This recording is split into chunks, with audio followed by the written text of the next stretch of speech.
ultimately what I feel about it now that I actually made the decision was that I'm really smart for making this decision. And I'm not going to say I'm early in my age, but I'm certainly not late in my years either. Welcome to the Franchise Friend Podcast, where we bring you an exclusive look into the world of franchise ownership. Hello, everybody. Thank you for jumping on the Franchise Friend Podcast. I am with Alex with Patrice and Associates out of Boston. Is that right? Yes, I am located in the Boston area. So she is very kind to jump on here today with us and share her journey with finding Patrice and Associates and looking into franchising. Alex, I have to ask you, where do you get all this energy from? I'm looking for it. Where's the source? You're not the first person to ask me that question, actually. I am very much a glass half full kind of person. I really like that about myself. I've been through some challenges in life that made me realize that being flexible and taking some risks and being a half glass full kind of person really works in my favor. It makes life a lot more tolerable. So really that kind of perspective is what fuels my energy, honestly. I don't even drink caffeine anymore. I got rid of it because I figured I don't actually need it. I have enough energy on my own. Yeah, you're like overfilling the tank, yeah? Exactly. So, yep, that's where the energy comes from. I'm just excited about life in general, especially with the new opportunity that I have been going through with Patrice and Associates, and this whole franchising world has actually even further fueled my energy, I would say.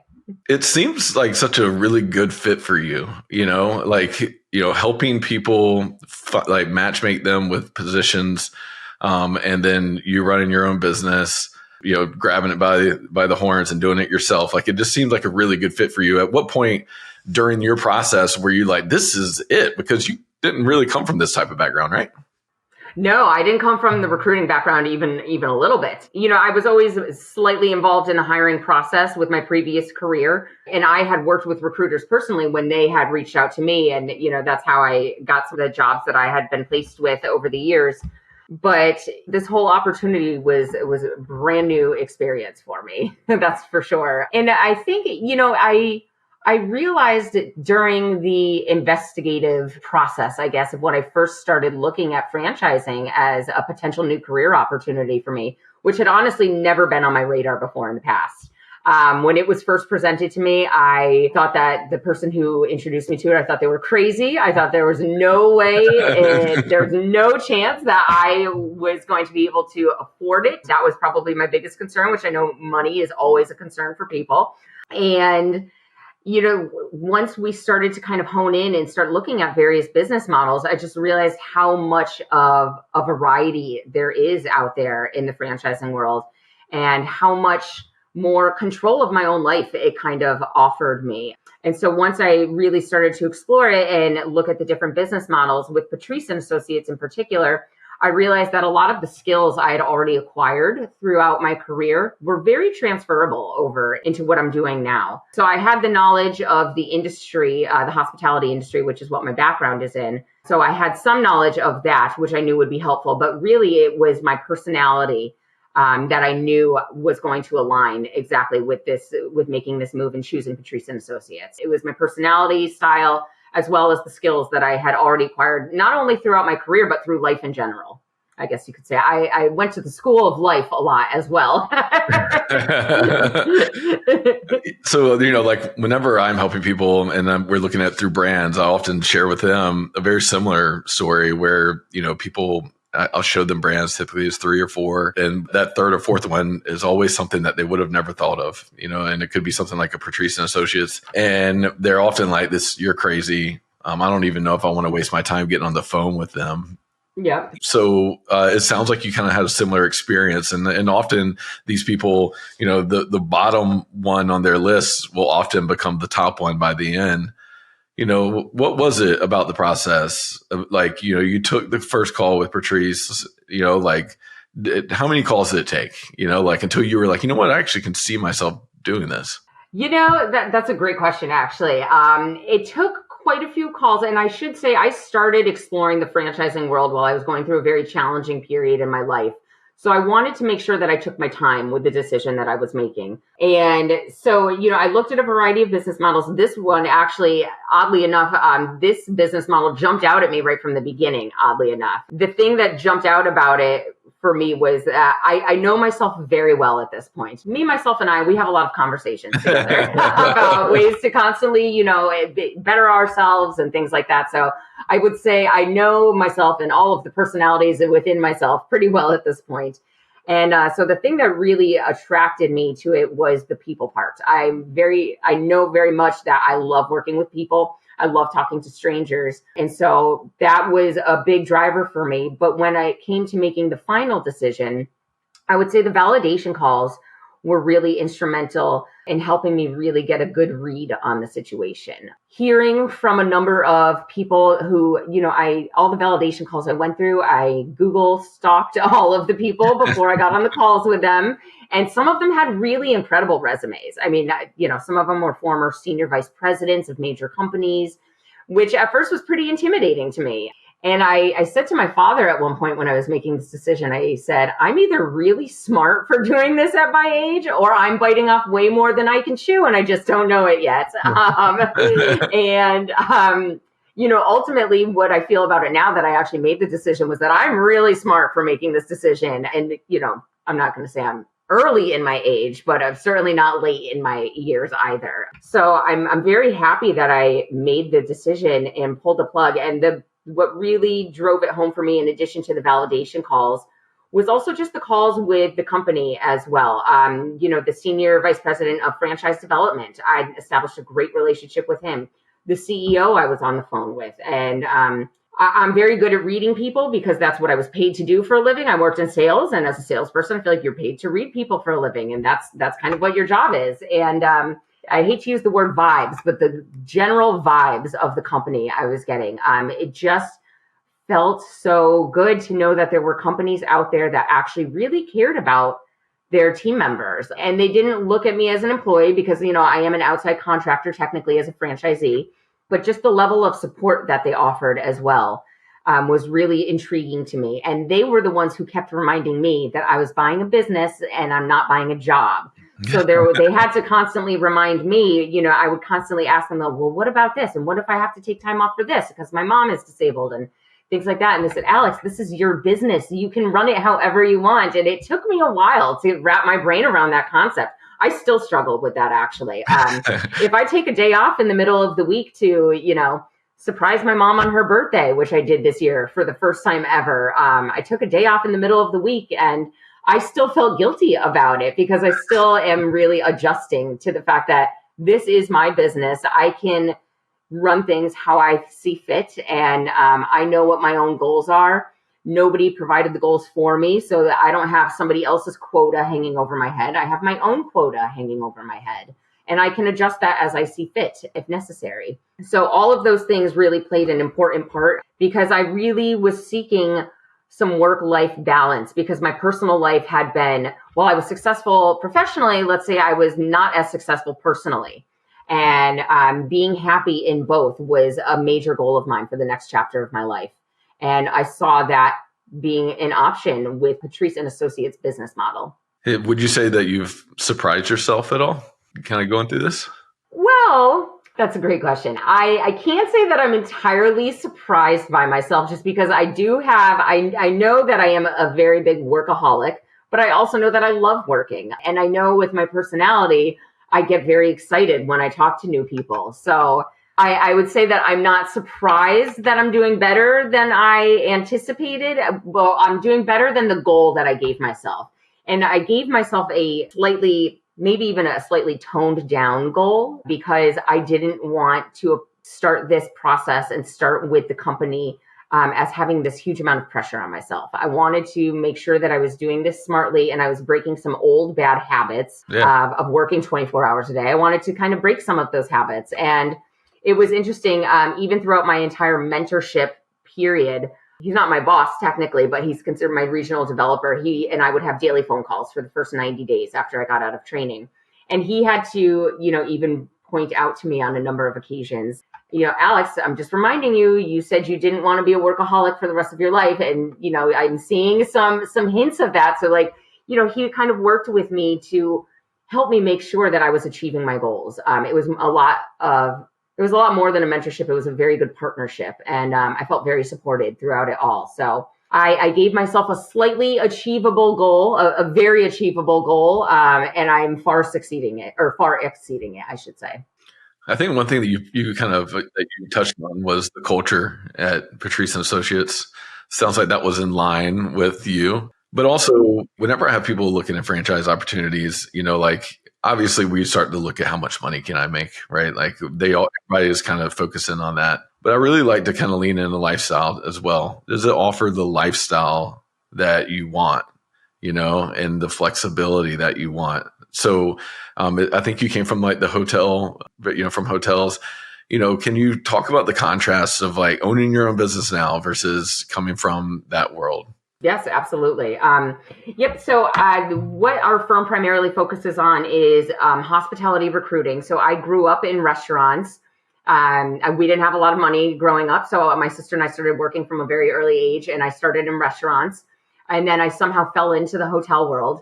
And, being a manager in a hotel, it's very challenging, and it can be very time consuming. And, some of that was self-induced because I am a workaholic and I was very protective of my clients. And so, a big chunk of that was my own fault. But at the same time, a hotel never closes. It's open 24 hours a day, 7 days a week, 365 days a year. And so just being constantly available is almost a requirement if you want to be a manager in a hotel world. In addition to that, I worked on the sales side. And so because the hotel was open 24/7, a lot of the clients thought that I was also available 24/7. Sure. So I was fielding phone calls from clients at all hours of the day, at all days of the week, holidays. I mean, I even had to deal with some client nonsense on the days of the Boston Marathon bombings. Wow. So it just didn't, I was very engulfed and very, very wrapped up in the hotel world. I saw my hotels more than I saw my own house. My personal life was always in the back seat. My job was always in the first seat. So everything in my personal life was next in line. It was always the thing that got pushed back further and further and further because business came first. The hotel came first. The hotel's needs came first. And, the life that I'm developing for myself now as a business owner is so drastically different. And I honestly can thank COVID a little bit for that, because COVID was when I really got that first taste of work-life balance, which I thought was just a myth that I only read about. I didn't realize that it was actually something achievable. So having that work-life balance now and a true quality of life it's really been a game changer for me. This was the best decision I've ever made in my life. And I'm so happy that I took the risk. And honestly, it doesn't even feel like that big of a risk because the more I learned about these different business models, the more I learned that you're not reinventing the wheel. The wheel has already been created by somebody. And you're basically learning the wheel that they created or buying the system that they use. And really the biggest risk is the risk on myself. And for me, I would gamble on myself professionally any day. And so once I really understood that, I still couldn't believe I was making the decision, but there were so many positive reasons for me to take that risk and not enough negative reasons for me to not take it. The pros far outweighed the cons. And so I really just kind of had to swallow the fear down and realize that the way I'm going to be successful is as much as I want to put into it. And knowing myself and knowing how self-motivated I am, I realized, well, heck, that's not even a concern at all. If that's my biggest concern with making this move and being a business owner and taking out this loan, if the biggest risk is me risking myself and I know how I am and I know I'm self-motivated and I know my skills are transferable to this, then there really is minimal risk in my opinion. And that was really the deciding factor for me that led me to finally pull the plug and hit the green light and start moving forward on it all. Yeah, it's so funny. Like I get that question all the time. Like, how much money am I going to make? And what's the guarantees here? I need some guarantees. And look in the mirror. Like exactly. That's where your guarantee is. Yeah. like I can't do it for you, and, Right. and so ultimately it is a bet on yourself, no matter what you choose. There's some support with the franchisor that you need to see if, like, can I use that's going to catapult me? But ultimately, I believe it's a bet on yourself, and can you execute? That's what it comes down to. So yeah, absolutely. The support, I think, is a really huge factor, because yes, I'm taking a gamble on myself, but I also want to make sure that there is support from whatever business model or whatever company that I'm purchasing from, to make sure that they have my back as well, especially in the initial months while I'm learning and taking all this on. So investigating the way they support you during this process was really important for me as well, for sure. how instrumental has it been to connect with other franchisees within Patrice and Associates? Have you connected with them? It's so many. It's funny. I said to somebody yesterday, I feel like the rent-a-recruiter for some of my other colleagues. I've developed great relationships with them. And, the way Patrice and Associates works, and a huge draw to me with their business model, was that I think the way they run the company is done very, very fairly. I think they do business fairly, externally and internally. And so I work constantly with other franchisees in the company. For the business that I purchased, we kind of have twofold, because it's a recruiting business. You have the clients that, of course, you want to develop in due time, but you also have candidates that you want to place with some of the open jobs in our system. And I really liked their business model, because they do open up jobs that everybody in the company can work. So you're not starting from ground zero, which was very important to me. And so just through doing the natural course of business and working some of these open jobs, all of the open jobs are provided by other franchisees who have developed their clients over the years. Yeah. And so it all happened really organically and very naturally for me to develop friendships with these other franchisees. And I have probably 50 of them on my cell phone already. And I regularly get text messages from them saying, Alex, I'm opening up this position in Florida. Can you check, do you have any chefs down in Florida? Or, Alex, can you work your magic in Kansas City? And things like that. So, of course, there's always competition, but it's a very healthy competition. We all try to support each other very much. And I have yet to have a negative experience with any of the other franchisees. It's very much a healthy, happy family. And, there's little bumps along the way when you have interesting and unique situations come up, but we all work really, really well together. I found even with some of the other business models I was looking at during those validation calls, they all had pretty similar feedback as well with those business models as well, that everybody as a franchisee works really well together, because everybody's kind of gone through the same process. And, who are we kidding? Most of us don't come from money. It's not like a lot of us have this money just hanging around in our bank accounts. So everybody understands a lot what it's like and kind of the fears involved when you first go into making a decision like this.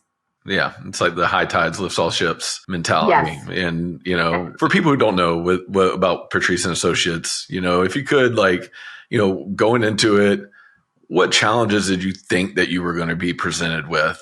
And then maybe, like, now that you're on the other side of it, were those just manifestations that you thought were going to be something that they weren't? Were you creating roadblocks that really weren't there, that Patrice and Associates were able to remove? But other than that, what challenges are there being a Patrice and Associates franchise? That is a great question, and I do a lot of validation calls for the firm now. So I get this question a lot, actually. So in my world, we call those kind of those self-manifestation fears. We call those cognitive distortions, basically, where you are creating your own fears. You are kind of creating your own fears, and, they might be bubbling out of for no reason. They could be completely self-created, or, there may be a tiny bit of truth to them, but then you add on this exponential amount of stress around it that's completely unnecessary. So it's a little bit of a distorted reality. So I absolutely had those. And I 100% told myself that during the training, I was prepared to be overwhelmed, stressed out, feel like I bit off more than that I could chew. And I went into the training expecting those feelings to happen. And I was very pleasantly surprised to learn that I didn't feel overwhelmed. And none of what they were teaching was out of my realm of capabilities. I will actually never forget this one aha moment that I had. And it was before I even signed the franchise disclosure document. And there was all this talk around the DBA document, the DBA. And, I never finished college. I don't have a master's in business or any of this. And I kept hearing about the DBA document. And I'm like, what is this massive document? In my brain, I thought it was this massive, terrifying document. And when I learned that DBA literally just stands for doing business as, I was like, that's all that it means. And after I had that realization, I was like, I can absolutely learn anything that this process is going to throw at me. Once I realized that the DBA was actually just a very simple document saying that I'm buying a business, but I'm doing business as Patrice and Associates, it lifted a whole bunch of my fears immediately off my shoulders. And I looked at the document and, it wasn't riddled in legalese terms. It was a very doable document. It was something that normal, regular people can understand. And that was kind of my aha moment. And I was like, I can handle this. I was learning everything as I was going along. I had never had an LLC before, so I had to learn how to do that along with the process. And those fears absolutely were there, and majority of them were created by myself. Yeah. And once I really got into the training, just my own self-confidence really started to build, because I realized that everything I was learning was not out of reach. It was something that, sure, would it take me a little bit of time to learn? Absolutely. Would it take a little bit of effort and maybe being comfortable with being uncomfortable in certain situations? Absolutely. But that's the same with any new job.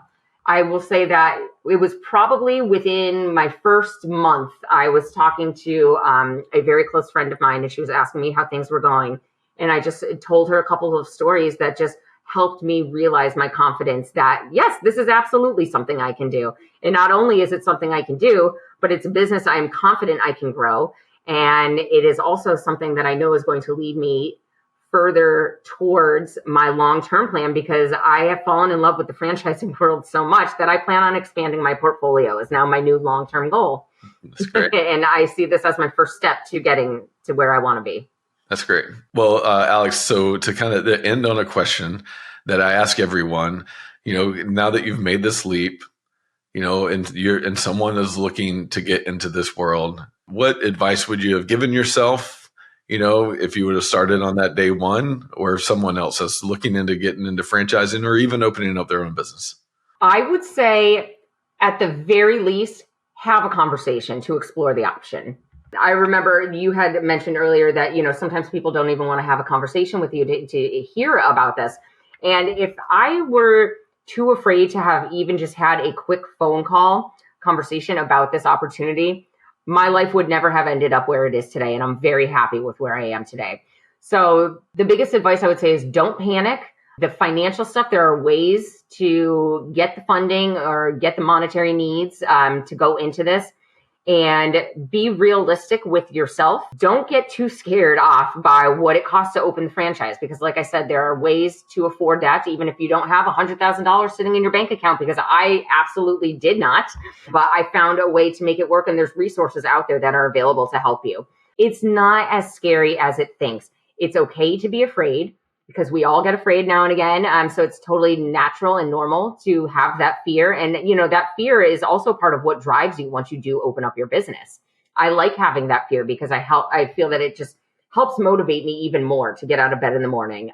And it has really just kind of expanded what's available and what options are out there on the horizon for me. So, I think just, again, the money really is a huge thing for a lot of people. So I would just say, don't let that stop you from at least starting the conversation. Because if I hadn't at least had the first conversation, none of this would have ever happened for me. And I cannot say enough times that this is the best decision I ever made in my life. And nothing could turn me away from it at this point. Like, there's no looking back for me.